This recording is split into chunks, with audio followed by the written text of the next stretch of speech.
Salut, je suis Nora. Aujourd'hui, je veux partager une histoire qui a profondément marqué ma vie et que je n'avais jamais mentionnée auparavant. C'est un récit personnel qui m'a façonné pour devenir qui je suis aujourd'hui. Tout a commencé quand j'avais 25 ans et que je me suis mariée avec Michael, un homme qui semblait être le compagnon parfait.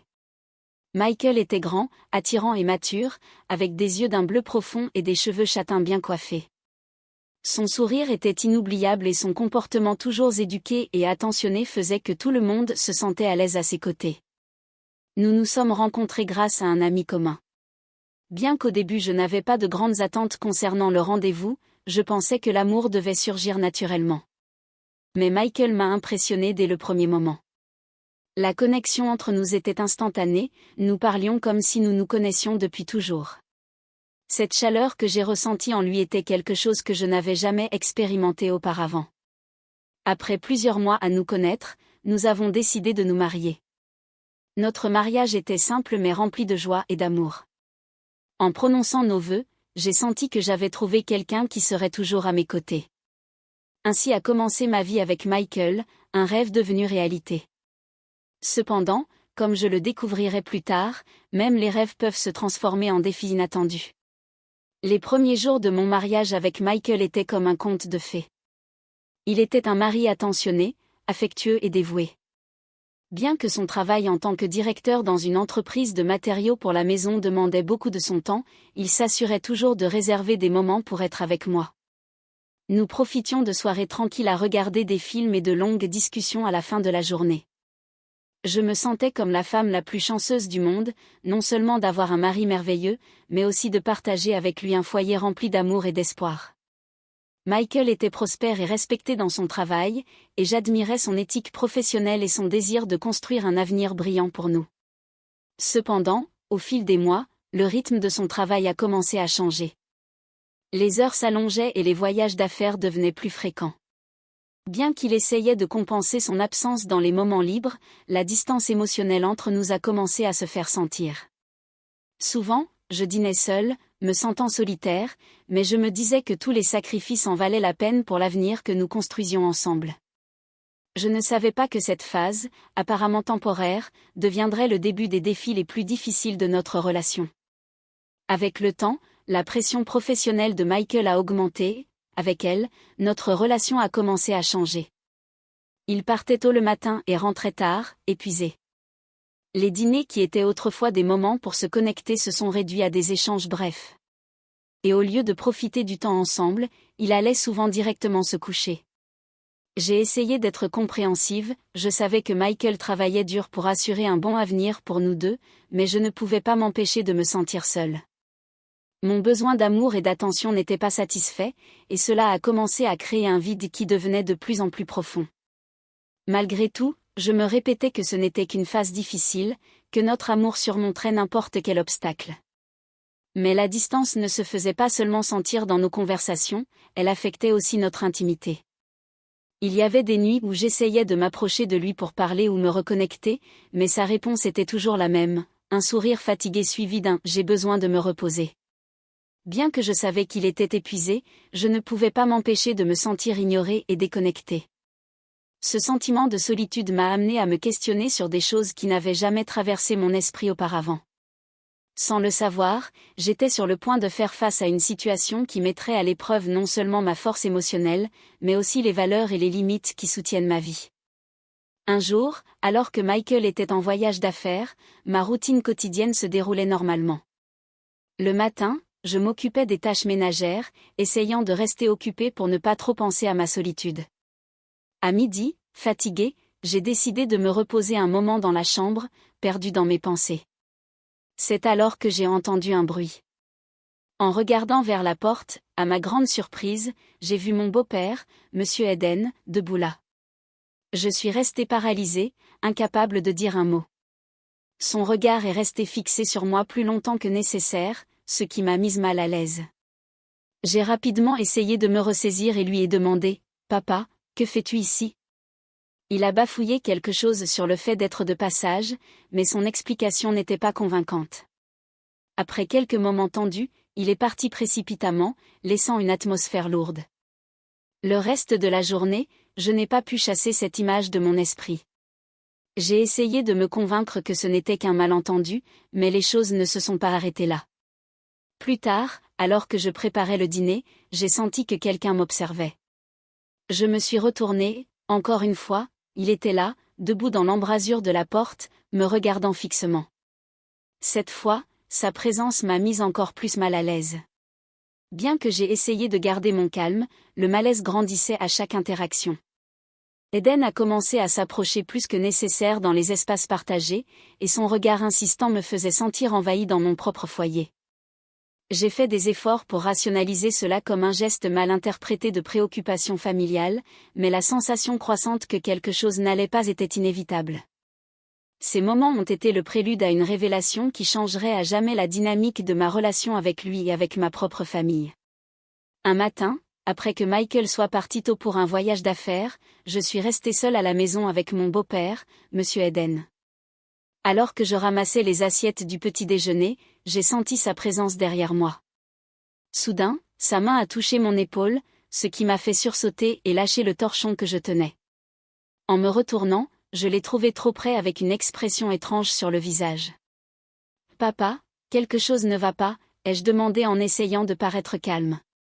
Cependant, son regard avait une intensité dérangeante. D'une voix tremblante, il a commencé à parler. « Nora, nous devons parler. » Tout mon corps s'est tendu. J'ai essayé de reculer, mais ses paroles m'ont laissée stupéfaite. « Je sais que ce n'est pas bien, mais je ressens quelque chose que je ne devrais pas, » a-t-il avoué. Mon cœur s'est arrêté un instant et une vague de colère et de panique m'a envahi. Malgré ma surprise, j'ai essayé de garder mon sang-froid. « Papa, tu dois comprendre que ce n'est pas bien. Tu dois t'arrêter, » ai-je répondu fermement. Eden a baissé la tête, visiblement en conflit, et a murmuré des excuses. Bien qu'il se soit éloigné après un moment tendu, la situation a laissé une empreinte profonde en moi. Mon foyer, qui avait toujours été un espace sûr, ressemblait maintenant à une prison émotionnelle. Depuis ce jour, Eden a évité tout contact avec moi, se retirant presque complètement des activités familiales. Son comportement a changé radicalement. Il sortait à peine de sa chambre et semblait sombre les rares fois où nous nous croisions. Michael, ignorant ce qui s'était passé, pensait que son père traversait une phase de tristesse due à son âge. De mon côté, je portais le poids de ce secret. Ma tranquillité était brisée et la dynamique familiale était devenue tendue et insoutenable. La ligne qu'Eden avait franchie n'affectait pas seulement notre relation, mais aussi ma perception de sécurité et de confiance dans mon environnement. Après l'incident avec mon beau-père, l'atmosphère à la maison a changé radicalement. Eden est devenu plus réservé, presque invisible. Il sortait à peine de sa chambre et évitait toute interaction inutile avec moi. Son silence était assourdissant, un rappel constant de ce qui s'était passé. Michael, complètement ignorant de la situation, a commencé à s'inquiéter pour son père. Il remarquait son isolement et sa perte d'intérêt pour des activités qu'il appréciait auparavant, comme le jardinage. Un soir, alors que nous dînions, Michael a commenté « Papa n'est plus le même. Peut-être que je devrais lui parler. Peut-être qu'il a besoin de soutien. » J'ai hoché la tête avec un sourire faible, m'efforçant de cacher la tempête intérieure que je ressentais. « Il a probablement juste besoin de temps », ai-je répondu d'une voix douce, essayant de détourner l'attention. Mais à l'intérieur, la culpabilité et l'anxiété me consumaient. Je savais que la véritable raison du comportement d'Eden résidait dans notre interaction, mais je ne pouvais pas trouver le courage de le partager avec Michael. Les jours se sont transformés en semaines et l'ambiance à la maison restait lourde. Chaque fois que je voyais Eden, je ressentais un mélange de malaise et de douleur. Ses yeux reflétaient du repentir, mais aussi une douleur indescriptible. Et de mon côté, je me sentais piégée. Je ne pouvais pas parler du sujet avec Michael, ni affronter ouvertement Eden. Ma peur de nuire à la relation familiale ou de provoquer un conflit plus grand me maintenait dans un silence qui ne faisait qu'augmenter ma souffrance. J'ai commencé à me demander si les choses redeviendraient un jour comme avant. Je voulais que tout cela disparaisse, mais je savais que les blessures émotionnelles ne guérissent pas facilement. La seule chose que je pouvais faire était d'espérer que le temps apaise la tension. Bien que, au fond, Je craignais que cet épisode laisse des cicatrices permanentes dans ma vie et dans ma famille. Avec le passage des jours, mon esprit ne cessait de tourner autour de ce qui s'était passé.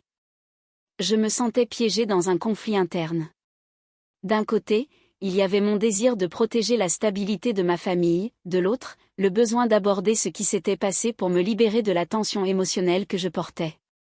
Le comportement d'Eden restait distant, ce qui par moments m'apportait du soulagement, mais me rappelait aussi constamment le poids de son repentir. Les rares fois où nous nous croisions, nous échangions à peine des regards, mais ses yeux reflétaient une douleur profonde. Dans ces instants, je me sentais divisée entre la compassion et le malaise.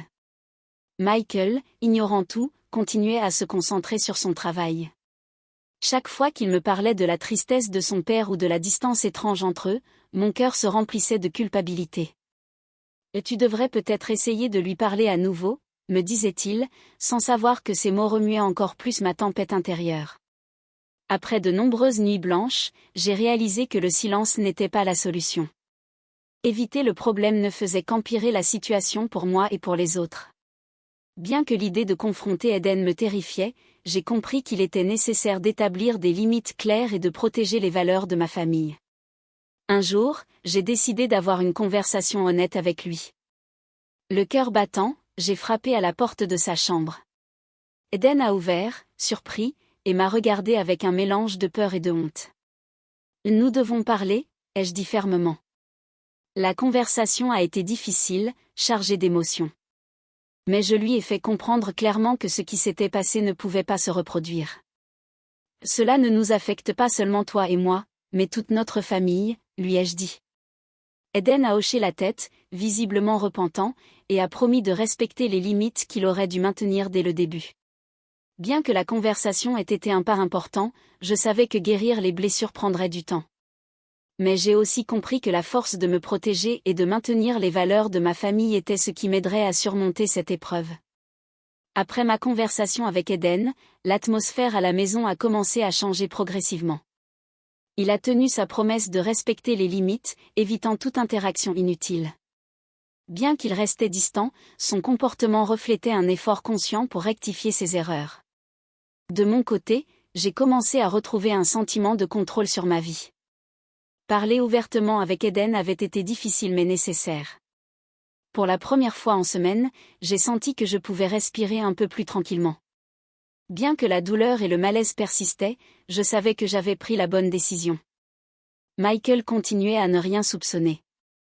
Dans ses conversations occasionnelles sur son père, il mentionnait qu'il semblait beaucoup réfléchir ces derniers temps. Son manque de connaissances sur ce qui s'était passé était un soulagement pour moi, mais me faisait aussi sentir isolée. Je me demandais si un jour je devrais tout lui raconter, mais j'ai décidé de reporter cette décision jusqu'à ce que je sois plus sûre des possibles conséquences. Avec le temps, la dynamique à la maison a commencé à se stabiliser. Je me suis concentrée sur le renforcement de ma relation avec Michael, en consacrant du temps à me reconnecter avec lui malgré son emploi du temps chargé. Je savais que notre mariage faisait face à des défis, mais je croyais aussi que l'amour et la communication pourraient nous aider à surmonter n'importe quel obstacle. Eden, de son côté, semblait avoir appris une leçon importante. Bien qu'il évitait encore les rencontres prolongées avec moi, il a commencé à interagir davantage avec Michael et à reprendre certaines de ses anciennes routines, comme s'occuper du jardin. C'était sa manière de se racheter. Et bien que nos conversations restaient brèves et formelles, je pouvais percevoir un changement dans son attitude. Cette expérience m'a laissé une leçon inestimable, l'importance d'établir des limites claires et d'affronter les problèmes au lieu de les éviter. Elle a également réaffirmé mon engagement envers les valeurs fondamentales qui soutiennent ma vie et ma famille. Bien que les cicatrices émotionnelles de cet épisode ne disparaîtront probablement jamais complètement, j'ai décidé de ne pas les laisser définir mon avenir. La paix, bien que fragile, commençait à revenir dans notre foyer et avec elle l'espoir d'un nouveau départ. Après tout ce que j'ai vécu, je me suis rendu compte que les expériences difficiles, aussi douloureuses soient-elles, sont celles qui nous enseignent les leçons les plus précieuses. La situation avec Eden avait laissé des cicatrices, mais m'avait aussi permis de réfléchir profondément sur les limites, l'importance du respect dans les relations familiales et comment protéger les valeurs qui définissent notre intégrité. À mesure que le temps passait, la relation avec Michael a commencé à se renforcer. Bien que son travail demandait toujours beaucoup de son temps, notre communication s'est améliorée. J'ai commencé à partager mes émotions et mes préoccupations de manière plus ouverte, et lui, bien qu'occupé, a fait un effort pour m'écouter et être présent dans ce qui comptait vraiment. Ensemble, nous avons décidé de prioriser ce que nous avions et de ne pas laisser les tensions externes détruire ce que nous avions construit. Eden, de son côté, a continué son chemin de rédemption, en restant à l'écart mais en montrant par ses actes qu'il respectait les limites que je lui avais imposées. Avec le passage des mois, sa présence à la maison est devenue moins pesante. Et bien que nous n'avons jamais retrouvé la proximité que nous partagions autrefois, il y avait quelque chose de plus important, l'acceptation de ce qui s'était passé et la volonté de guérir. Le temps m'a appris que la vie n'est pas parfaite, mais la manière dont nous choisissons de faire face aux défis fait la différence. Le respect, l'honnêteté et la communication sont essentiels pour maintenir une famille unie. La leçon la plus grande que j'ai apprise est que, bien que les émotions immédiates ou les moments de faiblesse peuvent obscurcir notre jugement, nous ne devons jamais perdre de vue nos principes et l'importance d'établir des limites claires. Finalement, j'ai compris que les blessures émotionnelles, bien que profondes, n'ont pas à définir notre avenir. C'est nous qui décidons comment guérir et avancer. Mon histoire n'est pas seulement un rappel de ce qui peut arriver lorsque les limites sont franchies, mais aussi de la force que nous avons pour reconstruire ce qui a été brisé. Ma vie a continué avec ses hauts et ses bas, mais avec une nouvelle perspective. Maintenant, je valorise plus que jamais l'importance de protéger les liens qui m'unissent à ma famille et de ne pas permettre à quiconque de menacer cette paix que j'ai eu tant de mal à trouver. Le calme, la fermeté et la capacité de dire non quand quelque chose n'est pas correct sont mes guides. Et j'espère que mon histoire servira de réflexion pour ceux qui pourraient faire face à des situations similaires. Merci de m'avoir accompagné dans ce voyage. Mon histoire se termine ici, mais la leçon qu'elle porte continue de vivre en chacun de nous.